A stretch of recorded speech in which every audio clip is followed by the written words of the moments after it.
Bonjour à tous et à toutes. Donc, c'était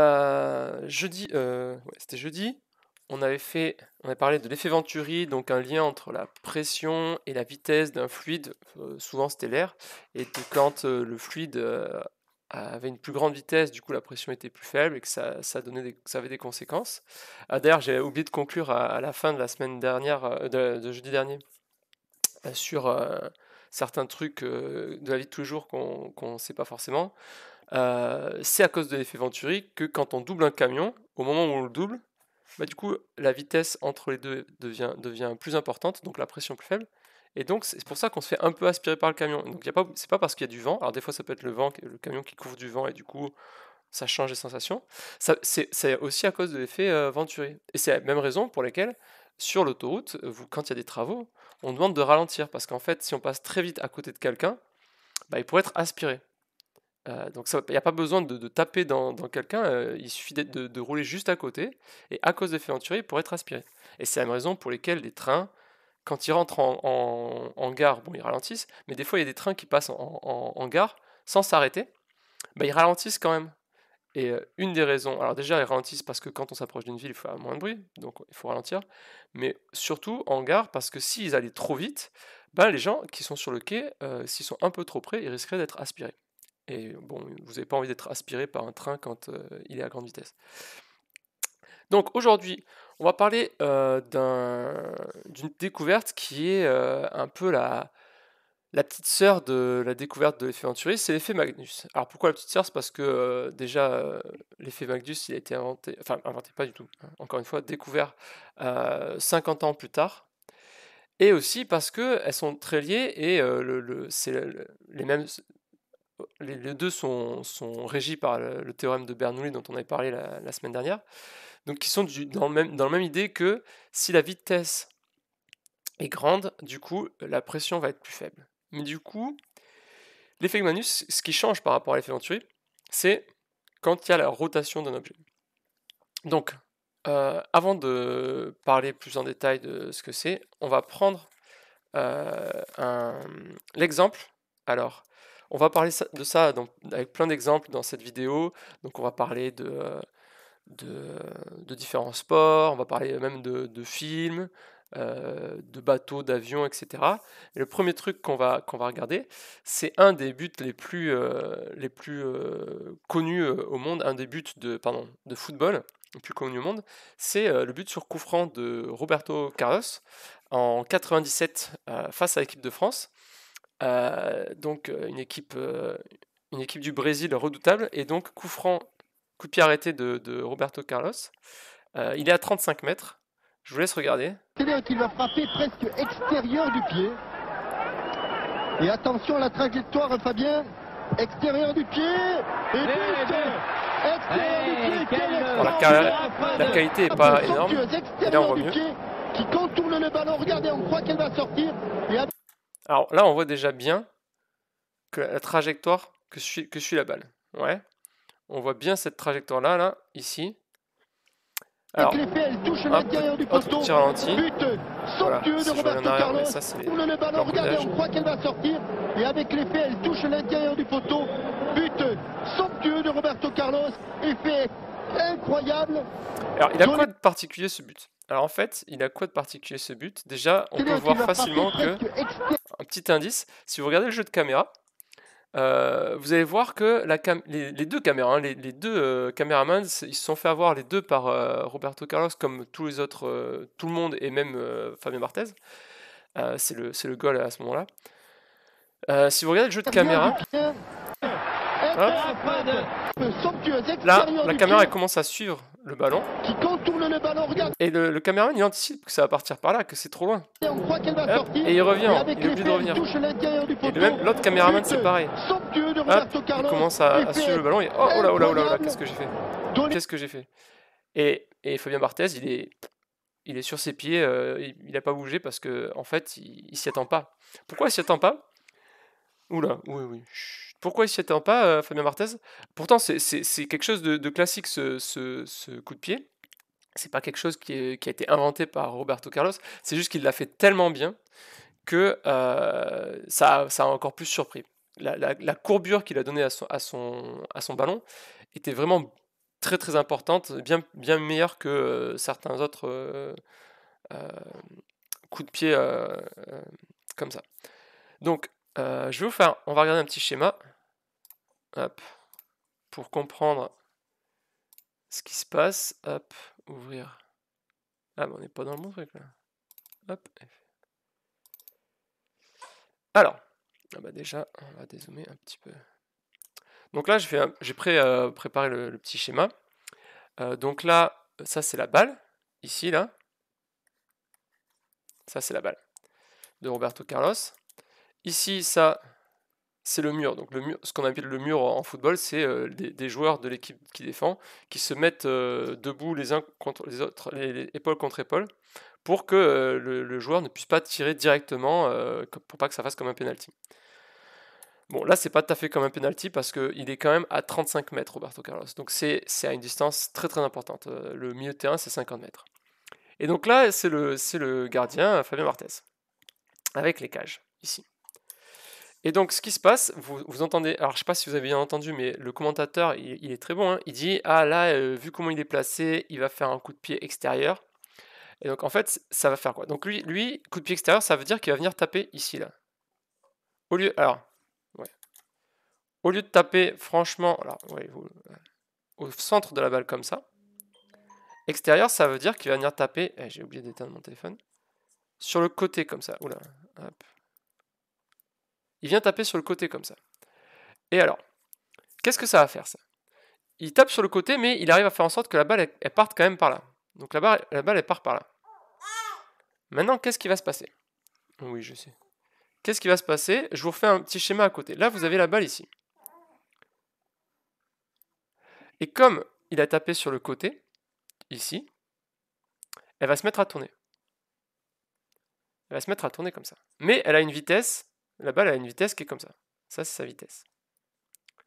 Donc, si on se place du point de vue de la balle, qu'est-ce qui se passe autour de la balle? C'est comme si vous avez de l'air qui arrive par là. Vous avez de l'air qui arrive par là. Oui, je sais. Et cet air, donc, il arrive sur la balle, mais comme elle tourne, vous savez que les frottements de l'air, ça ralentit, et donc du coup, la balle, comme ici, là, elle va à l'encontre de l'air, elle va frotter et elle va ralentir l'air. Donc là, votre air, il va avoir une petite vitesse. Alors que quand vous êtes de ce côté-là, là, la balle, elle tourne dans la même direction que l'air, la vitesse de la balle, elle va vers là. Donc du coup, votre air et votre balle, ils vont dans le même sens, donc l'air, il est moins ralenti. Donc vous avez une grande vitesse de l'air. Or, on se rappelle, avec le théorème de Bernoulli, ce qu'on avait vu jeudi dernier, enfin jeudi là, que si la vitesse est grande, la pression est petite. Chut. Oh mais qu'est-ce qu'il a mon petit chat? Ouais, mon petit chat il est pas... Donc là on a une grande pression, et là on a une petite pression ici. Donc si on a une grande pression, donc on a quelque chose qui appuie fort ici, et quelque chose qui appuie faiblement ici, la résultante, c'est une force de pression totale qui va vers la gauche. Donc votre balle, au début, sa vitesse c'est tout droit, ok, mais il y a quelque chose qui l'attire vers la gauche, et donc en fait, au lieu d'aller tout droit, elle va vers la gauche. Et donc en fait, c'est ce qui se passe ici. Au début, lui, il tire tout droit vers là, mais en fait, alors j'ai pas très bien fait, mais en fait, ça tourne à gauche. Et donc c'est ça qui fait. Et en fait, la différence avec d'autres coups de pied un peu moins réussis, c'est que pour que ça tourne bien comme ça, autant, il faut qu'il y ait une grande vitesse de l'air. Bon, ça c'est la vitesse de frappe. Donc ça doit déjà être une bonne vitesse de frappe. Mais surtout, plus votre vitesse de rotation là est importante, plus ça va tourner. Et donc en fait, pour qu'il arrive à avoir un angle aussi grand que ça veut dire qu'il a réussi à donner une très grande vitesse de rotation. Donc il a fait un très bel extérieur en fait. Et c'est ça qui a surpris tout le monde. C'est-à-dire qu'on ne s'attendait pas à la qualité d'un tir extérieur comme ça. Et du coup, on ne s'attendait pas à avoir une courbure aussi importante. Et quand je vous dis on ne s'attendait pas, les caméramans, Barthez, personne s'y attendait en fait. Et du coup, je vais quand même vous montrer, parce que comme c'était très pixelisé, et j'ai trouvé sur internet que Roberto Carlos, il avait refait, comme c'est très très... c'est pas ça qui l'a rendu célèbre, il était célèbre hein, déjà avant, mais comme son but est très célèbre, il en a refait un à la maison. Alors là, il est pas à 35 mètres, hein, mais donc si vous regardez bien là, il tape à l'extérieur, on le voit bien taper à l'extérieur. Hop. Alors ouais, je l'ai raté, il faudrait que je le fasse au ralenti. Comment c'est déjà ici, le ralenti? Vitesse de lecture, c'est où?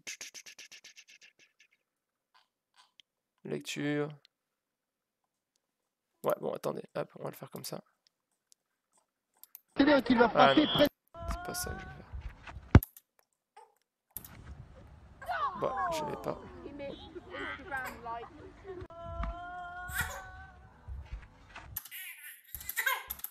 Là, vous voyez, on voit bien l'extérieur. Donc là, on voit bien qu'il tape bien à l'extérieur de ce côté-là pour que la balle, elle se mette à tourner. Et hop, pleine lucarne. Pas mal, hein? Ok. Alors, avant de quitter le football, petit fun fact. Avant ce tir-là, bien avant, à la Coupe du Monde en 86 au Mexique, ça se passait en altitude. Donc ça se passait à 2600 mètres. Et à 2600 mètres, il y a moins d'air. Donc l'effet Magnus, il est moins important. La masse volumique de l'air est moins importante. Alors je ne vais pas vous réennuyer avec les équations qu'on a vues la dernière fois, mais ça dépendait de la masse volumique de l'air, et plus la masse volumique est importante, plus l'effet est important. Et donc, tu vas repasser sur Twitch, toi, hein? Ok. Non, t'es calme? Ok. Tu restes là alors? Ok.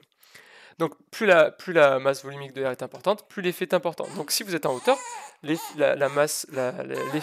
Magnus, il est moins grand. Et donc il paraîtrait que Platini aurait raté un coup de pied, un coup franc, parce que bah, il n'a pas tenu compte de ça. Lui, il a l'habitude de jouer à pression au niveau de la mer. Et donc, quand il a fait son tir, il pensait l'avoir bien enroulé. Et en fait, bah, l'enroulement, il marchait moins bien parce qu'il y avait moins d'air. Et donc, il a tiré à côté. Et que, bah, du coup, peut-être qu'il aurait raté ça. Donc, s'il avait pu voir ce live Twitch, peut-être qu'il n'aurait pas raté son tir parce qu'il aurait su qu'il ne pouvait pas tirer comme il avait l'habitude de tirer avec l'effet Magnus. Donc voilà, ça c'est pour la petite histoire un peu rigolote. Donc je vous ai dit, ouais, il y a plein de sports qui utilisent l'effet Magnus. Donc par exemple le tennis, ping-pong, golf, baseball. Donc par exemple, et voilà, tu t'es par terre, c'était prévu. Ah, elle est bien tombée. Miracle. Donc, parlons du tennis. J'ai pris un exemple, parlons du tennis. Qu'est-ce qui se passe pour le tennis quand on fait... Hop, ne pas enregistrer. Alors non, c'est pas celui-là que je vais faire. Je vais ouvrir. Là, je vous ai déjà tout mis. Ah, je les ai mal enregistrés. Un coup lifté. Donc en fait, qu'est-ce qui se passe le tennis, quand on fait un coup lifté, on utilise l'effet Magnus. Donc là, je vous ai mis le schéma d'un coup normal. Un coup droit, normal. C'est-à-dire, vous tapez dans la balle et c'est tout. Si maintenant, au lieu de taper dans la balle, vous prenez votre balle de tennis qui est là, et en fait, vous tapez comme ça. Si vous tapez comme ça, elle va se mettre à tourner comme ça, en plus de partir par là. Ouais, enfin, en fait, c'est plus horizontal, un peu plus horizontal, mais en gros, voilà. Et donc, du coup, si votre balle de tennis, elle tourne comme ça, quand elle va vers là, donc c'est la même chose que ce qu'on avait dit tout à l'heure, c'est-à-dire l'air. Alors non. Hop, on va mettre du bleu pour l'air. L'air, ça n'a pas vraiment de couleur, hein, mais on met du bleu. Pourquoi le ciel est bleu? On fera peut-être une émission là-dessus, plus tard. Ah non, je fais pas ça. Donc l'air, il est comme ça, il arrive comme ça.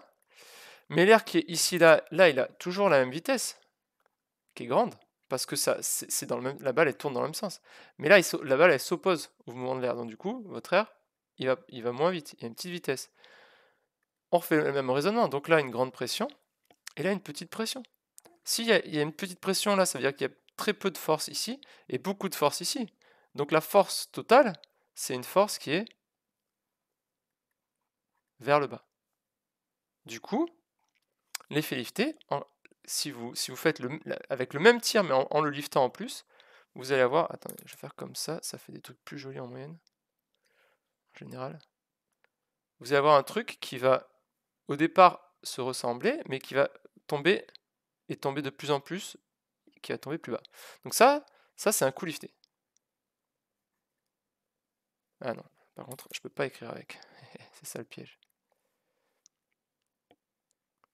Ça, c'est un coup lifté.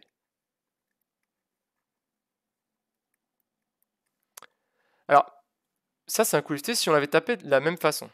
C'est-à-dire avec la même force que le coup droit que je vous ai mis là.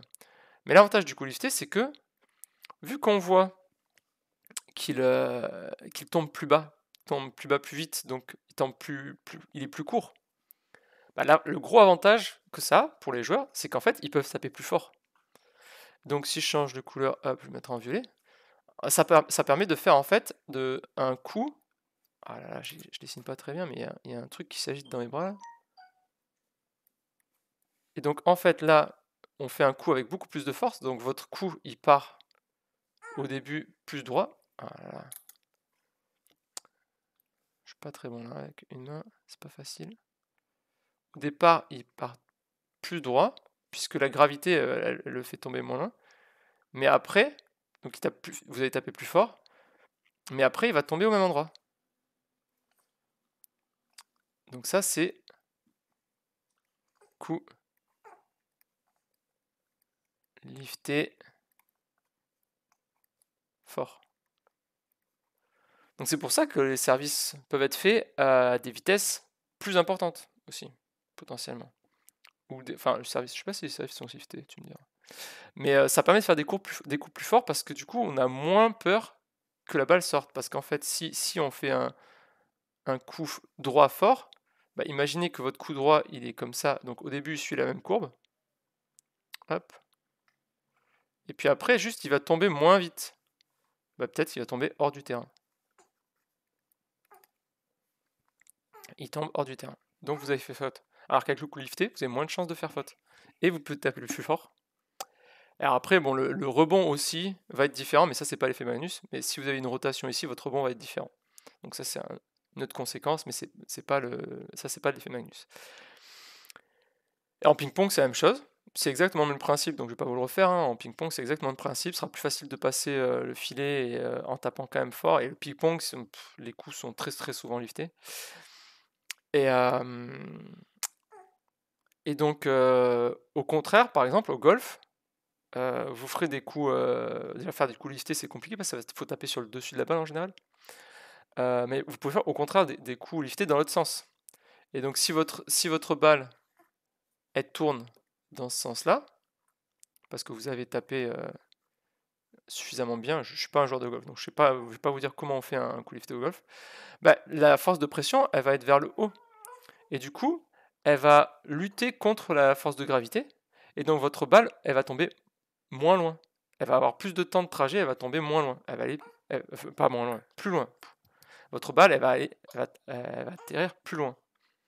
Parce que, au lieu d'avoir une seule force, qui est le poids qui est comme ça et qui la fait aller vers le bas, et qui courbe la trajectoire vers le bas, vous avez une autre force qui va être un peu moins grande, qui est la force de... Qu'est-ce qu'il y a? C'est pas bien là? La force de pression due à l'effet Magnus qui va être qui va diminuer un peu la somme des forces, va être une force vers le bas mais plus faible que le poids, et donc du coup c'est courbé encore vers le bas mais moins courbé vers le bas, donc ça va plus loin. Donc ça c'est pour le sport. Alors j'en ai encore un c'est pas du sport vraiment, mais c'est avec une balle de sport, une petite vidéo à vous montrer que j'ai trouvé sur internet qui est vraiment sympa sur l'effet Magnus, et donc ça montre. You can see that the basketball gets pushed around a bit by the breeze, but it lands basically. You can see that the basketball gets pushed around a bit by the breeze, but it lands basically right below where it was dropped. Now watch what happens when they drop another basketball. Donc là, ce qu'il vient de dire en anglais, c'est qu'on peut voir que quand on donne pas de vitesse, quand on lâche la balle de basketball, elle va tomber, bon il y a un peu de vent, comme c'est sur une grande hauteur, bon ça va faire un peu bouger la balle, mais elle va tomber globalement au pied de l'endroit où elle a été lâchée. Et maintenant, il va la faire il va la lâcher en la faisant tourner sur elle-même. But this time with a bit of backspin. Oh, whoa, look at that go! That's incredible.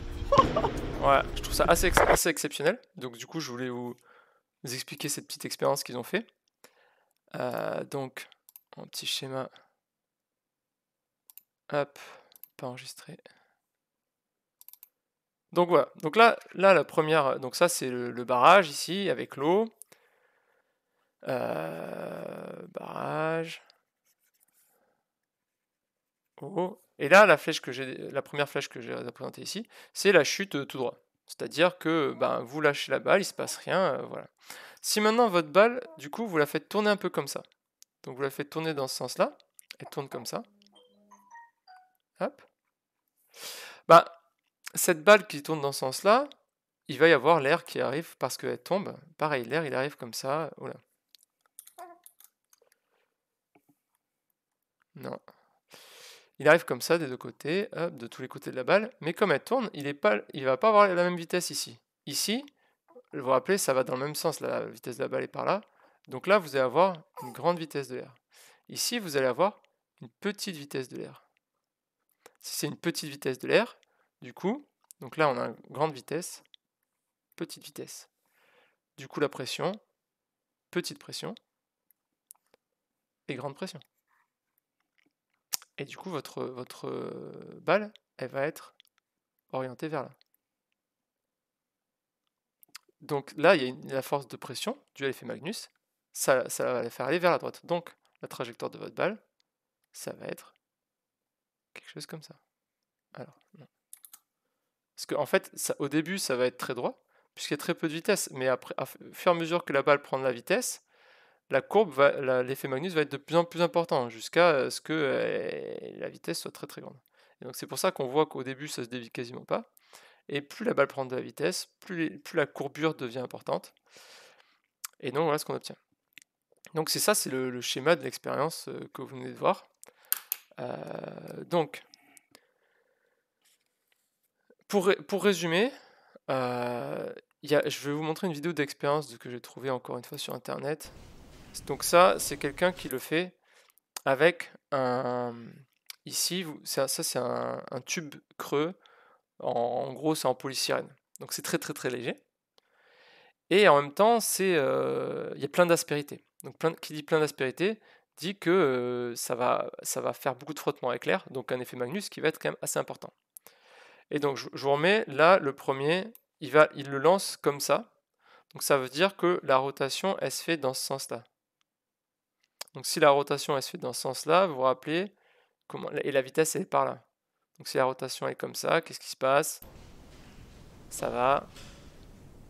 Vous aviez deviné ou pas? Alors il le lance dans l'autre sens et ça va tellement vers le bas que en fait ça continue et ça revient en arrière.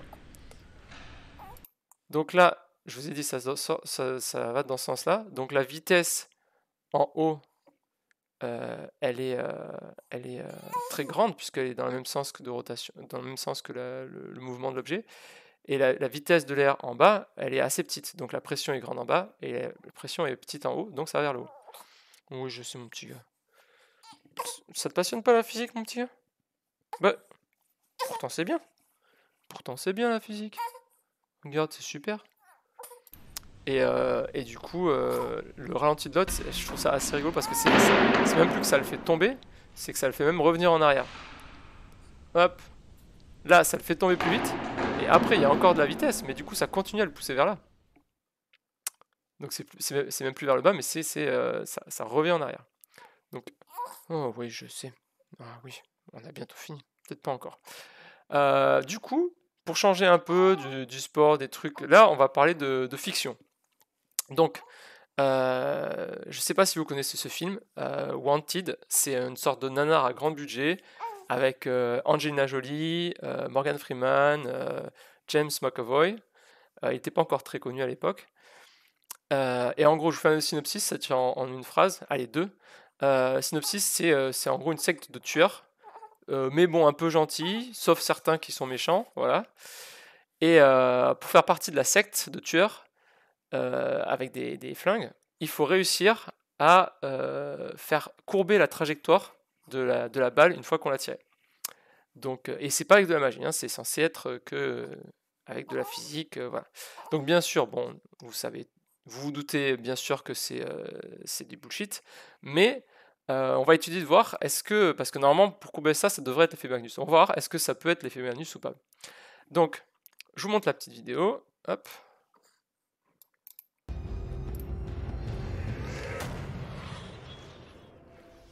Bon, il a pas trouvé la pause, c'est bien. En même temps, sinon sur Twitch, si je mets quelqu'un qui se fait tuer, ça va pas être terrible.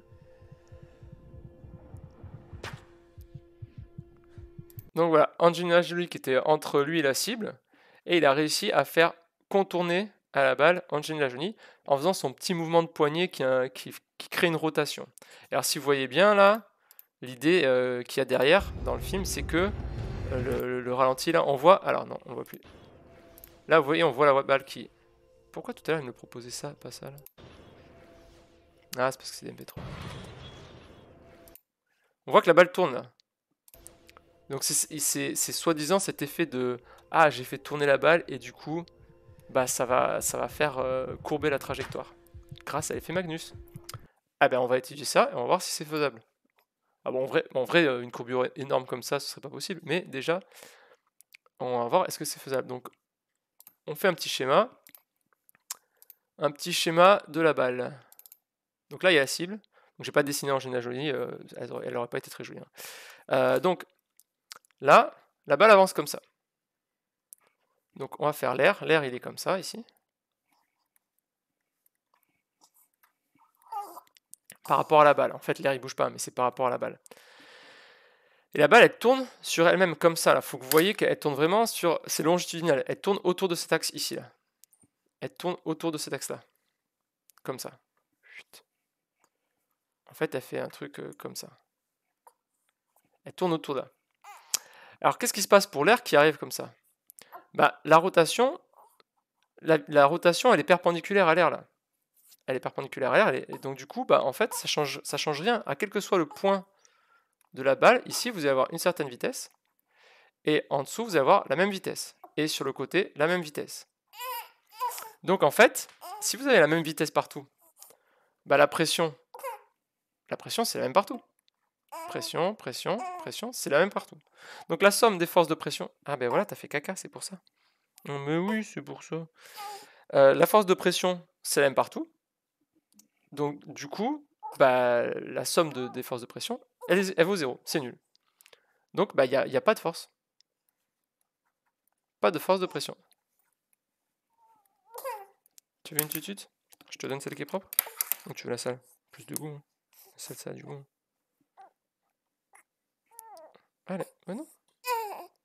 Allez, voilà. Donc pas de force de pression. Alors je crois que j'appuie sur un truc, pas de force. Oula, je peux écrire. Pas de force de pression. Et du coup, bah vous avez que le poids. Ah non, mais tu l'as jeté par terre, bah t'en as plus là en fait. Bah c'est triste, mais là t'en as plus. Donc pas de force de pression, du coup votre balle, elle va tout droit. En plein dans la poire d'Angelina Jolie. Dommage. Donc, comment est-ce qu'il aurait fallu que ça tourne pour que ça fonctionne? Il aurait fallu que ça tourne sur cet axe-là. Là. Sur le long de cet axe-là, que ça tourne comme ça en fait. Et là, on aurait pu avoir quelque chose.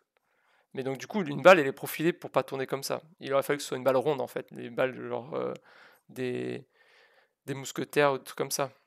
Mais là, avec une balle profilée comme ça, elle peut pas tourner comme ça exprès. Par contre, ce qui se passe, c'est que la rotation qui montre dans le film, elle existe pour de vrai. Donc, petit intermède, cette rotation-là existe pour de vrai. Et en fait, c'est une rotation qui va réussir à stabiliser la position de la balle. Bonjour, comment ça va, Math?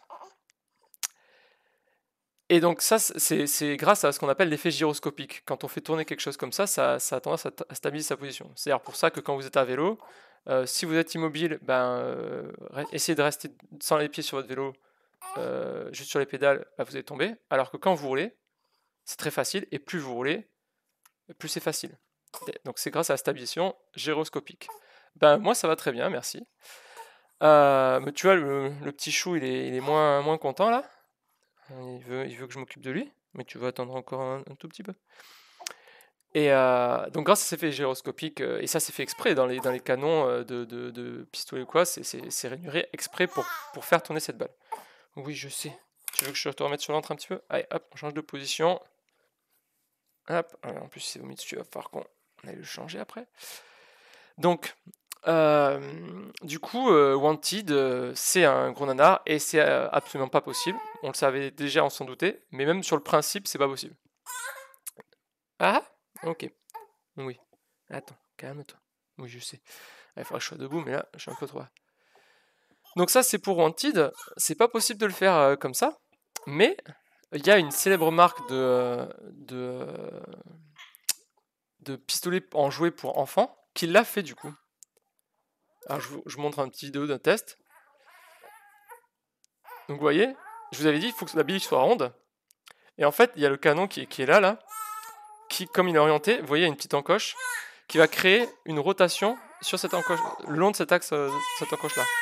Oh là là, oh là là. Toi, tu veux annuler le live ou quoi? On peut terminer, mon petit chat, ou pas? Oui, on peut terminer. Et donc, c'est effectivement possible de faire une trajectoire de balle qui n'est pas rectiligne avec l'effet Magnus, c'est possible, mais il faut que votre balle soit ronde, soit sphérique, pas une balle profilée comme celle qu'il y a dans le film Wanted. Et clairement, c'est pas fait avec juste le mouvement du poignet. Ça c'est vraiment du bullshit.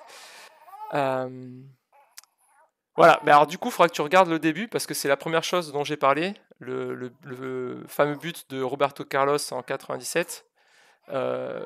Qui est un des plus beaux buts comme ça, mais effectivement c'est pareil pour les joueurs de foot qui tirent dans le ballon. Effectivement, quand ils font des extérieurs, c'est exactement ça.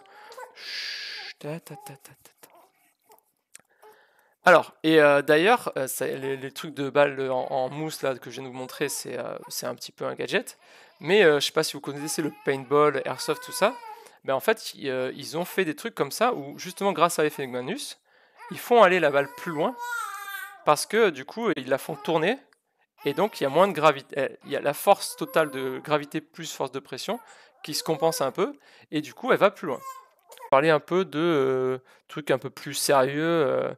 Est-ce que ça peut avoir un intérêt, l'effet Magnus, sur par exemple les transports? Donc, je vous avais dit en teasing, un voilier sans voile. Donc, à quoi ça ressemble un voilier sans voile? Donc, ça ressemble à ça. Au lieu d'avoir des voiles, vous avez ici, là, un grand mât, et ici, là aussi, un grand mât, qui tourne. Qui tourne, et donc, là, je vous en ai mis un autre, je crois que ça, c'est... Hop. Pareil, mais alors, du coup, là, il y en a 4. Donc, qui tourne, et comme ça tourne avec l'effet Magnus, il va y avoir des forces de pression. Donc, comment ça fonctionne? Je vais vous faire un petit schéma. J'ai déjà préparé un petit peu. Oui, je sais, attends, non, mais t'es bien. Oh là là, oui. Ou t'es pas content, toi? Donc, le petit schéma du bateau, il est où? Il est là. Donc, un bateau très schématique. Hein, voilà, il y a...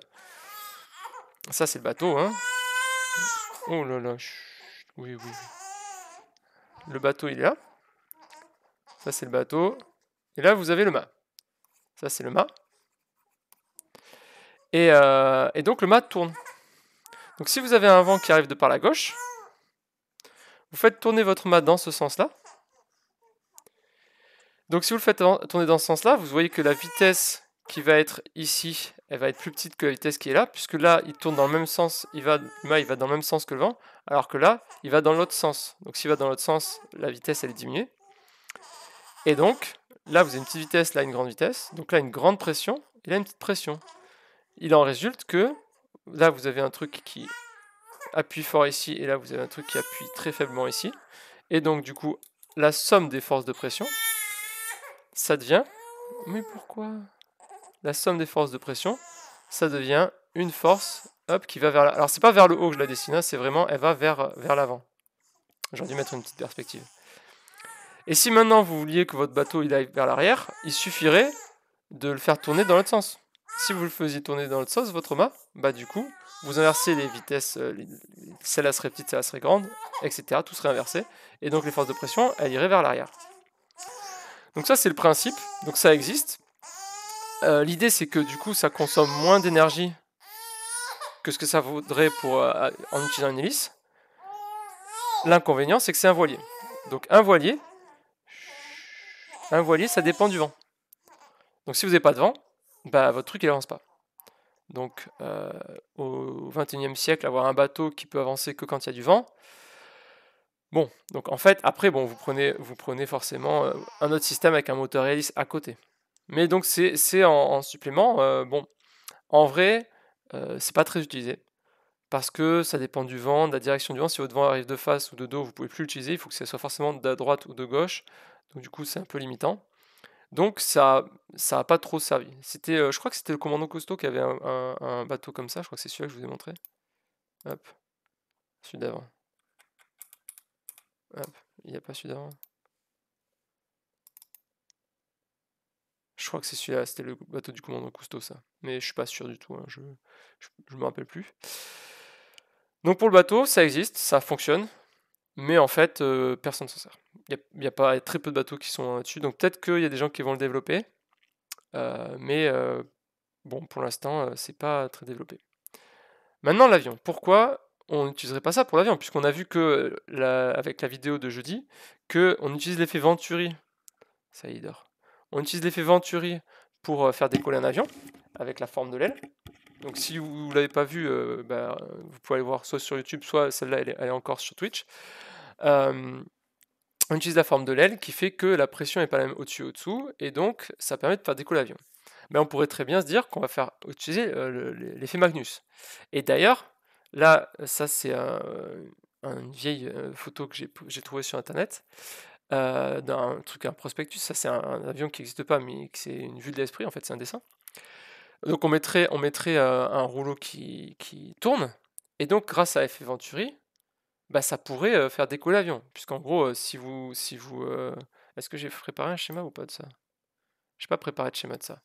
Mais bon, ça fait déjà 50 minutes, donc on va essayer d'aller vite un petit peu. Mais en gros, c'est le même système de, si vous faites tourner votre rouleau, bah, il y aura moins de pression au-dessus, et plus de pression au-dessous, et donc ça va vous permettre de décoller. Et d'ailleurs, plus vous ferez tourner vite votre rouleau, plus la force de portance va être grande, et donc moins vous aurez besoin de vitesse pour que votre avion décolle. Donc c'est ce qu'il y a ici, là. Je vais vous le mettre en gros, si vous voulez. Ce petit schéma qu'il y a ici, là. Sur un décollage normal, ça prend du temps parce qu'il faut que l'avion prenne de la vitesse, et après il puisse décoller. Mais ici, si vous faites tourner votre truc très vite, vous avez besoin de moins de vent, donc moins que l'avion, et une moins grande vitesse. Et donc du coup, il peut faire des décollages beaucoup plus rapides. Et d'ailleurs, quasiment, en fait, il pourrait faire des décollages, même quasiment comme un hélicoptère. Pas tout à fait, mais des décollages très très très très rapides qui demandent des pistes très très très petites. Ce qui a des avantages, hein. Si vous voulez, vous pouvez avoir des pistes dans des endroits très très très courts, en montagne, des trucs comme ça. Ce qui n'est pas possible pour des avions qui demandent des pistes très très grandes. L'inconvénient de ça, il y a plusieurs inconvénients, mais l'inconvénient majeur de ça, c'est que en fait, je vous ai parlé de l'effet gyroscopique tout à l'heure, où en fait ça stabilise le mouvement. Donc, quand vous êtes à vélo, parce que les roues tournent comme ça, bah, vous tombez moins facilement comme ça et comme ça. Bah, imaginez votre avion, vous avez des gros rouleaux qui tournent comme ça, bah, du coup votre avion, il veut pas faire comme ça. Mais sauf que vous, comment vous faites pour tourner un avion? Bah, vous le penchez d'un côté de l'autre côté. Donc si votre avion il résiste pour faire ça, ça veut dire qu'il devient très peu maniable. Et donc c'est pour ça que en fait, donc ça a été fait. Il y a des avions qui ont été faits comme ça. Donc vous voyez là, je vous le zoome. Donc ça c'est un prototype d'hydravion basé sur ça. Donc ça existe, sauf que c'est très peu maniable, donc c'est très peu pratique, et donc ça c'est pas utilisé. C'est pas utilisé parce qu'en fait l'avion il est dur à manier, donc il peut se crasher facilement, ce qui est un peu dommage quand même. Donc en fait on l'utilise pas. Voilà. Donc j'espère que cette vidéo vous a plu. Je pense que je pourrais encore dire plein de choses sur la pression, mais j'ai envie de changer de thème un petit peu. Donc la semaine prochaine, je vais commencer à parler du son. Donc là, première émission, ce sera pour un peu comprendre qu'est-ce que c'est que le son. Donc si vous êtes déjà familier avec comment ça fonctionne, bon, peut-être vous n'avez pas besoin de regarder, mais après, bon, on sait jamais. Ça fera des révisions. Et après, on ira un peu sur aussi la musique, comment ça fonctionne et tout ça. Bah, je suis content que ça t'ait plu, Mathmat. Donc si c'est des vidéos que tu as ratées et qu'elles sont plus en replay sur Twitch, t'as vu sur YouTube, je les ai toutes mises normalement. Donc n'hésite pas. Et est-ce que tu as des questions du coup sur ce que je viens de proposer comme émission, sur le sport, l'effet Magnus dans le sport ou tout comme ça? Par exemple, je vous ai pas tout détaillé, mais il y a au baseball, quand les pitchers, c'est ceux qui lancent la balle, ils la font tourner plus ou moins pareil pour que la balle elle tombe plus ou moins juste au moment de battre, parce que le lanceur doit envoyer la balle dans un certain carré. Mais l'idée pour lui, c'est qu'après, il veut qu'elle tombe juste après, et comme ça, le batteur, il peut pas bien taper. Donc en fait, il y a des applications comme ça d'effet Magnus dont on n'est pas, on se doute pas forcément, mais ouais, c'est assez intéressant. Bon, mais je vais arrêter là.